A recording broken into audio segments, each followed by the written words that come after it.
Telling stories can reverse the rise of communism. Commentary. A 2025 survey of American adults ages 30 and under found that 62% held a favorable view of socialism. The same survey found that 34% held a favorable view of communism. It would be a mistake to view these statistics as a reaction to the current administration. Surveys by different organizations conducted over the last 5 years are in the ballpark with these figures. Those of us who regard communism as evil are appalled by these numbers. Do these young people know that in the last 100 years communists have killed more than 100 million people?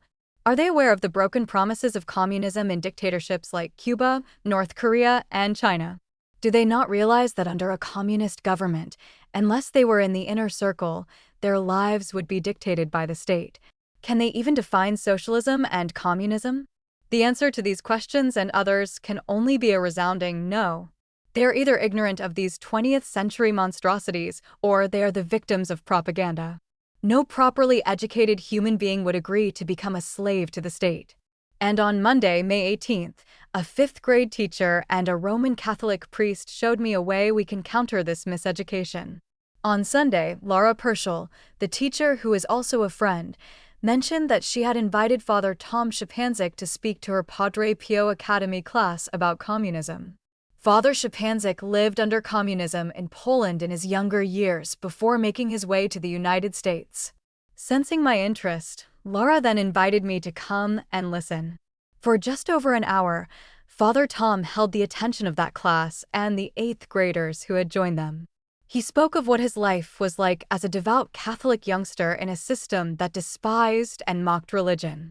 He told his young audience of the hours he'd spent waiting in lines at grocery stores to buy just the staples of life, the propaganda in the schools, and on the ubiquitous posters in the streets, the state-controlled television, the fear of being overheard by the wrong people that stymied free speech. Everybody lived in fear, Father Tom said. Everybody was afraid. Some of his stories, I'm sure, struck home. When informed that someday the whole world would be communist, with everything owned by the people, he and his classmates would joke, "Will our socks be private?"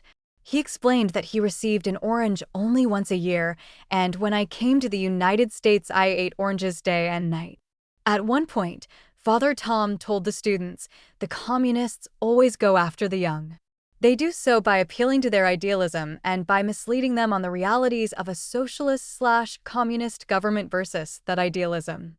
And right here is the lesson I drew from that hour in class. Like those on the left, we need to go after the young. Many of our schools, universities, and cultural influencers are doing just that. They understand, and have understood for decades, that there is a war for the hearts and minds of our young people. As the old adage goes, we need to fight fire with fire.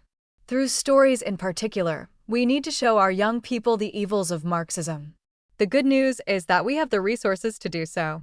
Search online for "How many victims of communism live in the United States?" and AI answers that the numbers are difficult to determine, but are in the millions. That number rises even higher when we consider the children and grandchildren born from these refugees from Marxism. Just as Father Tom did in that classroom, we need these men and women talking to our young people about the abuses and suffering they witnessed, the cruel suppression of dignity and personal ambitions. Those stories can then be stored away as antidotes to counter the poison of communist and socialist propaganda. Teachers can simply follow Lara's example and invite one or more of these witnesses to speak to their classes. Homeschool groups and other youth organizations could do the same. Surely there are enough Eastern Europeans, Vietnamese, Chinese, and other nationals who would be willing to join this fight. Another tremendous resource is the Victims of Communism Memorial Foundation. Its Witness Project and Voices for Freedom feature interviews with people from around the globe who were imprisoned, tortured, stripped of their natural rights under communist governments. Teachers and parents can also introduce the young to books and films decrying totalitarianism and collectivism. Older teens might watch Mr. Jones, the sickening film about the Holodomor, which means death by hunger, through which the Soviet Union starved millions of Ukrainians. The R-rated film, The Lives of Others, gives us the underbelly of the East German police state and its monitoring of private conversations. Books like Lois Lowry's anti-collectivist novel The Giver, George Orwell's classics Animal Farm and 1984, and James Clavell's largely forgotten but important The Children's Story can help provide protection against far-left toxicants. Our young people need to know before they go off to college or the workplace that communism kills the soul and oftentimes the body, that it doesn't deliver on its promises, that under a communist government there are no unalienable rights, no life, liberty, or the pursuit of happiness. And it's up to us to teach them these things.